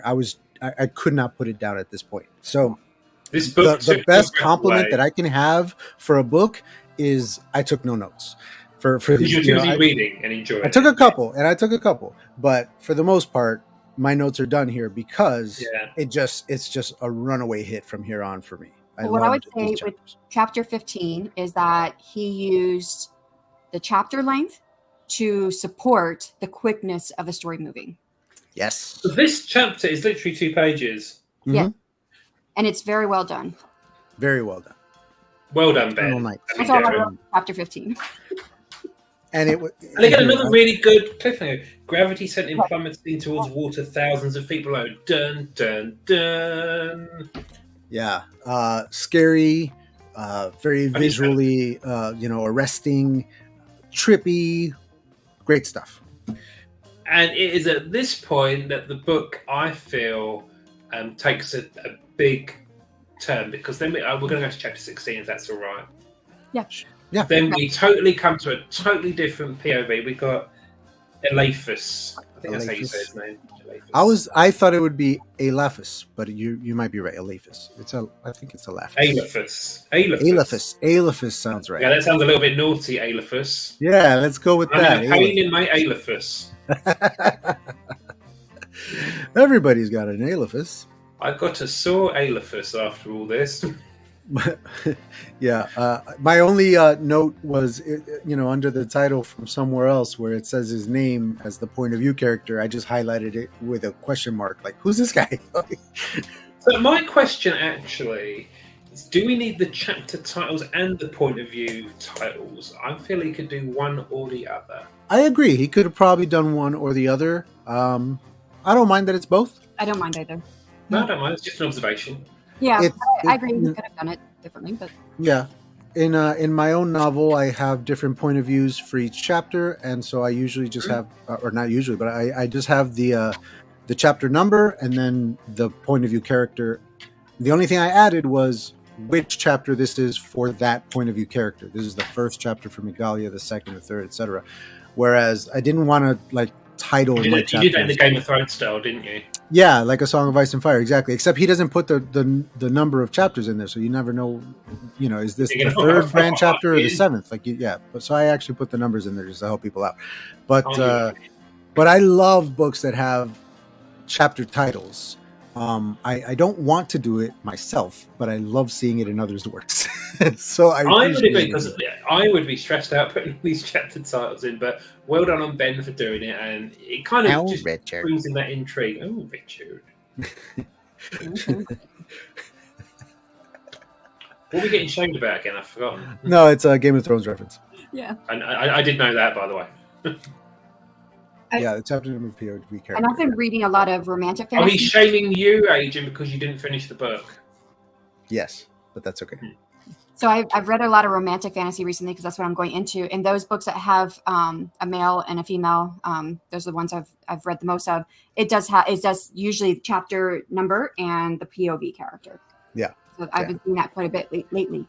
Just to at least orient the character. What's fun with that, at least for me, is when you run into a chapter like this one that has a brand new character. I have a couple of kind of standalone POV chapters, so to speak, where like a character gets one chapter to them. I like it. Important character. Yeah. And so for that one chapter, I might not use their name, but instead put a title. I have a title. I have a chapter called The Grove. Like just little things like that, where it's like it's not focusing on a character; it's focusing on what's going on in this chapter. On a location. Yeah. Or it's good. It's a good strategy. I might have to steal that. Feel free. I will. One thing I liked about chapter 16 that I wrote was that we get a nice setup of magic use through Flint's point of view. Mm-hmm, mm-hmm. Yeah. It feels a bit different than the magic that Derek's even this, this opening, I was saying it feels like later that he kind of says they're the same thing because they're aspects, but even this opening line fills us with intrigue. He says, Elephas cleaned rancid blood and staunched the deep bite wound on the young man's leg. So we're thinking, is this Derek? What's happening? What's going on? So again, this is another one of those kind of meaty, a bit like chapter 1 in a way. Mm-hmm. Yeah. It almost feels like a setup chapter in a lot of ways. It needs to orient you to a whole new place, a whole new character, and a whole new way of life, really. It's both a setup chapter and a kind of like breathing room chapter, because we're kind of like, we had all the excitement of the last bit. now we're like starting again, thinking what's going on here in a different kind of sphere. So it's good. The only thing with this one is that on 138, he says the brown-skinned woman steadied flaying arms to smooth her fall. She swung an arm to her closest companion. Magic flowed from her into the pale-skinned woman. And at this point, Pale again. Yeah, please let me talk, Richard. But I was not aware that Rachel had magic. And when I read this the first time, I thought I remembered that Derek also shared his magic with Rachel, but then I went through this and I was like, no, he didn't. So where did Rachel's magic come from? Is it from falling through to this new dimension? Place? Well, we also beg the question, where did Derek's magic come from? Yeah. We don't really have an answer to that either. And so it may be a very similar thing. The fact that they are, from the same close-knit group of friends makes it a little convenient. And so I'm hoping that it's connected to Derek and Tracy in some way. Yeah. But so J.C. Carpenter says he shared it with Rachel in the Void, and I thought he had. I went back through and read it, and I couldn't remember where I saw that because I didn't see it again. And I read that through like 3 times. He shared it with Rachel in the Void. I did. I went back through that, and maybe I would just miss it. I mean, I went through it twice yesterday, and I went back assume it's there. And I could not find it. But yeah, okay. Thanks, Ben. Yeah. I mean, you could say that was a very passive paragraph, but also we're going at this from someone else's point of view, so you might not know the names, so that's good. Fair enough. Also, I think an interesting point that puts this as back in time or in a different kind of universe is the paragraph. Their waterlogged garments were fascinating. The Lathers draped the life-saving sails over the two who wore thin strips of skin coverings. Knowledge of how to fashion this material and its colours were beyond the Lathers. So that's interesting. They've either gone back in time or gone sideways in time, maybe. Well, they've gone so far back that he doesn't think of it as clothing. He thinks of it as like animal skins. Yeah. Yeah. In the last chapter, the last paragraph rather, my only note was Alephus is a trip living in a trippy world, and I'm deep into it at this point. So again, just reiterating my thoughts of like, I didn't really take notes in this chapter, but only because it was awesome and I couldn't put it down. It was that. It was indeed. This is where you ran out of chapters, wasn't it? No, I got one more, 17. Okay, good. Chapter 17, the flint that will strike the world and turn it to ash. Hell of a name. Hell of a title. Hell of a name. Imagine having to sign that every day on like Alephus. Release document. It's one word, Alephus. No, we want your full name, not your diluted name. It really hit home with me because that's how, not only is that how I name my character, it's how I name my children. Their first name has a meaning, their middle name has a meaning, our last name has a meaning, and when you put them all together, it actually forms a phrase. And that was deliberate on my part. My children's names have a meaning when you put them all together. It's a full phrase. So that, I was like, yeah, that's me. My name means small and wise. My name means strong ruler in some kind of German language. Magic. My first name, Adrian, just ties back to Hadrian, and there are some schools of thought that think that it means the Dark One. I thought we discussed earlier. You've got olive skin, not dark skin. Hey man, that's real problematic, man. It's a real dangerous territory, man. All right. Chapter 17. Notes, my friends. We get the first introduction to the aspects, or the concept of aspects. Yes. Yeah. It is dangerous to use aspects in your condition. What's that? Yeah. Something I clearly need to teach you to harness. So already getting like a measure of Alephus's exasperated response to these people he's just encountered. It suggests to me that the powers that they have inherited are old and ancient and, something that we maybe all used to have access to and has fallen into, the recesses of our memory. Yeah. We're a species with amnesia, as Graham Hancock says. So it's like, is this just something from our past that we don't remember, and that's why Alephus is so well versed? Who are you again? I like that there's the like his culture is kind of brought up when he says guests are the ones to offer stories of their past before asking the host to do likewise. So that kind of gives you a little bit of his culture and background. Yeah. The way he thinks of them as his guests and what that means as far as like he's honor bound to like help them and all that kind of stuff. Awesome. Good stuff. The only things I did catch, and I didn't catch this when I read it through as an ARC reader, but on page 143 at the bottom, he says he's trying to explain his name. He says the flint that will strike the world. He's telling Rachel what it means. Rachel reaches for a rectangular object within the inner folds of her leg coverings. Flint recognized this shiny stone, but this same Flint is like, there's no Flint yet. We haven't introduced him as Flint yet. Yeah, he hasn't been introduced. Very good point. Yeah. So Because it's only on the end of page it's in the same 147, he Yeah. kind of like admits defeat that his name is beyond them. He just says, call me Flint if you want. Yeah. Huh. Interesting. Flint, the start of their rocky relationship. That's funny. I hadn't caught that. Yeah. I didn't catch it the first time. When I read this as an ARC reader, I didn't catch it. Interesting. Because that is the potential to confuse the reader a little bit. They're like, who? What? But that's fine. It's only a minor thing. Yeah. It's not a big deal. No, But it's not. How well this is edited is like one thing out of. Yeah. Yeah, the fact that we have to resort to minutia to find the flaws. Not even It's kind of traditional good. published books are this good. One of the errors. Yeah, no kidding. I might have to go to Morgan myself for some proofreading. I think Morgan should put her link in the chat. That's why you're here, man. Useful stuff like that. There's also another paragraph that's kind of more the culture, and I wrote "ew" but love it. What's that? And that was when Flint takes the animals and offers them in exchange from death's shores. But the fur melts off the hairs along with the muscles and beating organs until only skeletons. Oh. Yeah, that's what I wrote. Ew, but love it. Well, it'll be funny. We had flayed hands earlier, so we can't really complain too much. That's a good point.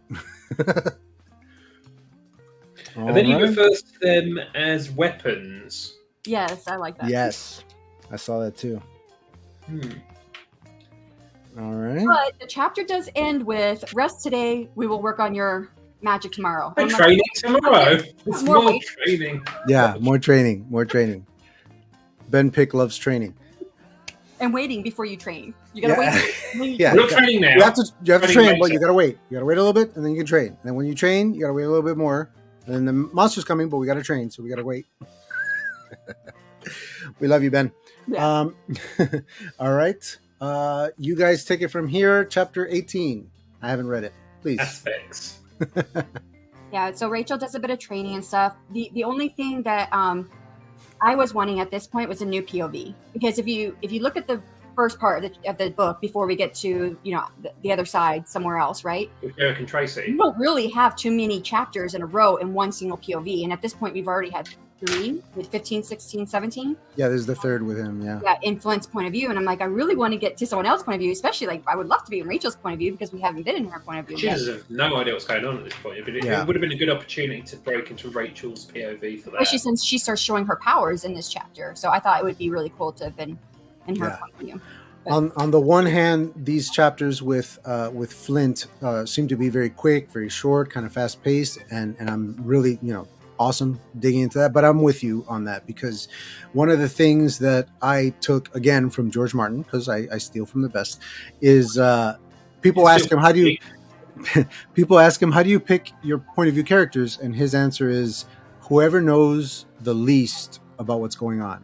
That's the point of view character. And so that's something that I stick with. Even if, the scene has my main character in it, if my main character knows what's going on and there's another character in the scene that doesn't, that's my point of view character for that chapter. Because they don't know something. Because they don't know. Because they don't understand. And so as the reader, you're discovering the details with them. And that's because you are in that character's kind of like, you're looking through that character's eyes. Yes, absolutely. It's much more fun to be discovering something with the character than always be like, I know something this character doesn't know. That's good too. Yeah, that's good too. All of that has its place, absolutely. But to Shannon's point, with this being such an unfamiliar place, with such an irregular dude for them, and Rachel being not only a newer character to us, but also a character New who did not characters. have powers and now suddenly does. She doesn't know what's going on. She hasn't been with us with Derek and Tracy this whole time. So yes, I would very much She like to would know have what's been a going on good in her head. POV for here to be kind of like, well, I'm also confused as to what's going on, and we learn Yeah. together. Yeah, We because you Rachel can learn from Tracy and Derek, and you can learn from Flint and being Rachel. Rachel. Yeah, Rachel would absorb all that She information. could be like a bridge between all of these things. And I would say that most of the most important information we learn in this chapter from Flint is in dialogue with Rachel. Why trade today when you can trade tomorrow instead? So I think Ben is being a big troll right there. I think he's hilarious. He is something else. we do learn about this great weapon that Flint has somewhere that he thinks can be used. So he wants to use these weapons, these three people, to Shannon, get. it's not the kind of book we don't want to talk about Flint's big weapon. Richard, get out. Great weapon. It's called Great Weapon. He said, and it's capitalized Great Weapon. So we know this is something Full of a himself. little bit of Flint's motivation. But it is done mostly through dialogue. We learn about this. So Yeah, for sure. This is, I up until we got to these chapters, I had almost forgotten that this book also incorporated time travel into it. So when we got here and we were like clearly, or not, maybe not clearly at first, but eventually you realize, oh, we're in the past, like in the far, far past. Yeah. Oh yeah, time travel. Woo. Ben says behave, Richard. No, I will not behave. All right. Anything else in chapter 18, guys? Let's have a little look. Have a look-see. I think also we've got the first instincts of Flint's kind of like exasperated relationship with these characters because they are teenagers and all being awake now. and they are now driving him nuts. Yeah. I like A that. little bit of dad He's energy. thinking these people, these strange people, they're doing my bloody head in. So well done. Other than that, no, this was another good chapter. How about you, Shannon? What were you going to say? Rachel, and again, this would go to Rachel being the POV character would work well because she learns that Derek is the one who caused the accident. Yeah, at in the this end. chapter. So And she All kind of right. tells him off, which is good. and Derek doesn't have access to his power, so they feel they're stuck there. Because They've he's still fallen trying to through. catch up. And I'm scrolling through here. It looks like a bit of a longer chapter as It is well. longer. And I Yeah. think it could be split up if you were to use part of Rachel's POV and then go back to Flint's POV or another one. Interesting. All right. Final chapter for today's episode. Let's have a Chapter little look 19. at 19, the path. And it's now gone from Elaphus to Flint as the POV. Yeah, in the last chapter he did that too. Oh, Yeah. did he? So I wasn't paying attention. Yeah, once the kids decided to call him Flint, his chapters are now labeled Yeah, Flint. good. Yeah. Again, going back to this is on term structure, is Shannon's point is we've now had quite a few chapters from this Flint's point of view, haven't we? Mhm. So it would be good to break that up at this point. Weapon implies destruction when that really leads to creation. Goes off on a philosophical tangent. Please go on. So Again, yeah, go on, Shannon. Go I on, was please. gonna say, there's quite a bit that happens in this chapter. It's another kind of longer chapter. They go to a town. You learn about Flint's history with some of the townspeople. You learn that Flint may not have been the greatest of person or the greatest person in the past. I think by this point we are kind of seeing him as perhaps morally grey. We don't quite know where he stands at this point. Yeah. But I do think there's a lot of funny. I mean, I marked two that was like funny. Oh, even the opening's funny. Yeah, He's getting prefer- drained by their bickering. yeah, he's getting. It's all messing him up. He says an owl's hoot mingled with chirping bugs. He preferred those sounds to the verbal sparring matches. Flint Yeah. had never longed to live in a larger home until he got stuck with these three. Yeah. Again, it's like the exasperated parent thing, thinking, oh, geez, what have I been landed with?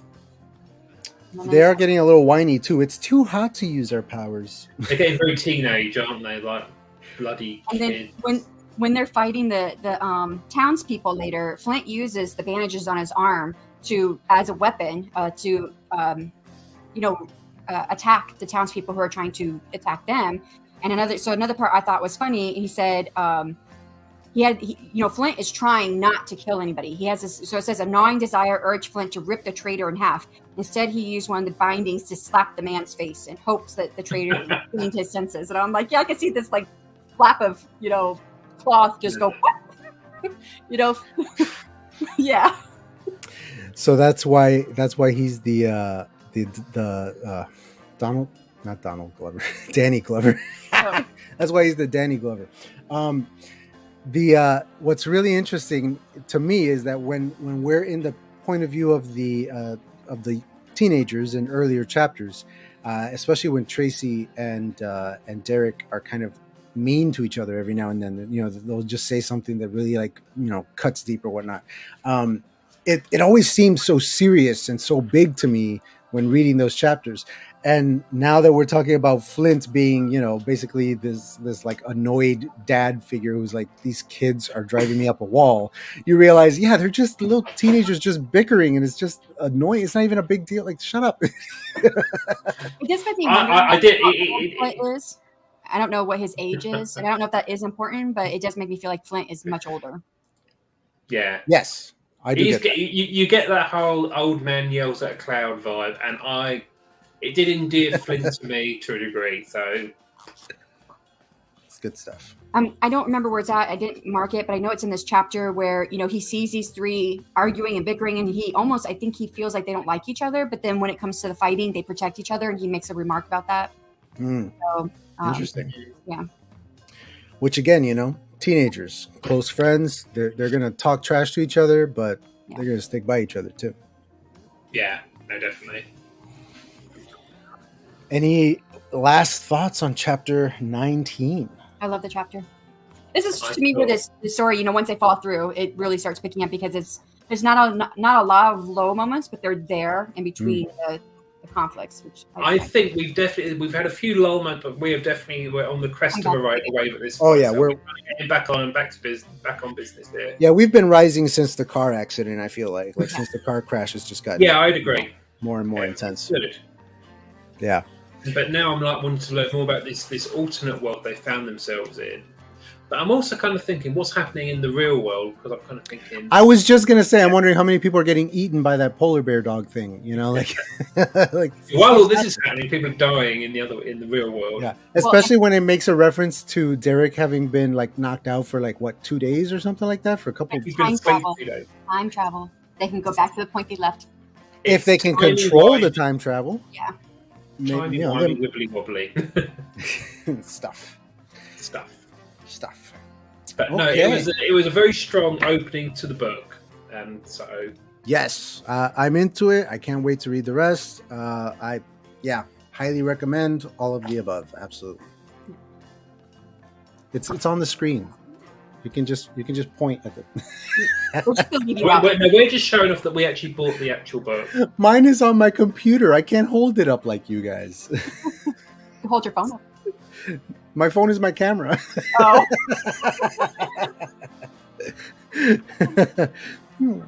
So, thank you guys so much for covering this book with me. We're going to cover the second half in 2 weeks. That's September 20th.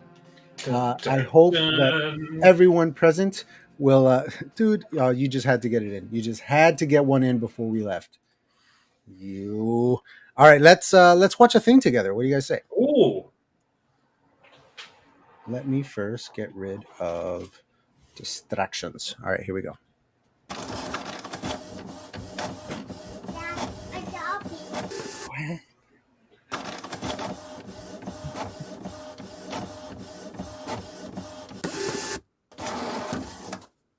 One of the first things that we ask around here is plotter, pantser, architect, gardener, that type of thing. Where do you sit?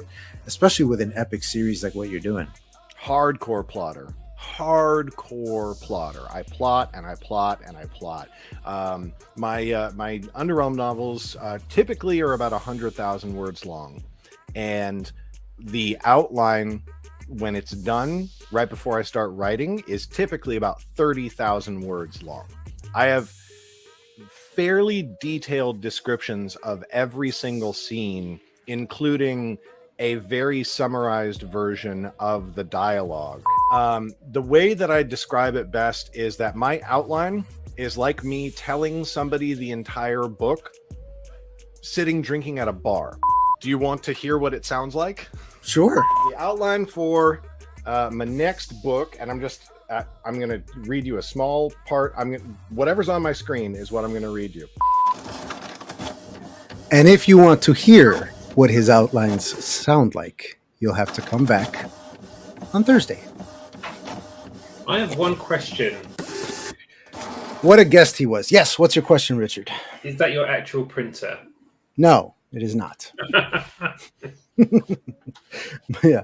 But yeah, man, I don't know how many of you guys caught Live Stream Sunday on Sunday, but Garrett Robinson is one for the books, man. That was I fell in love with episode. that man during that stream. Right away.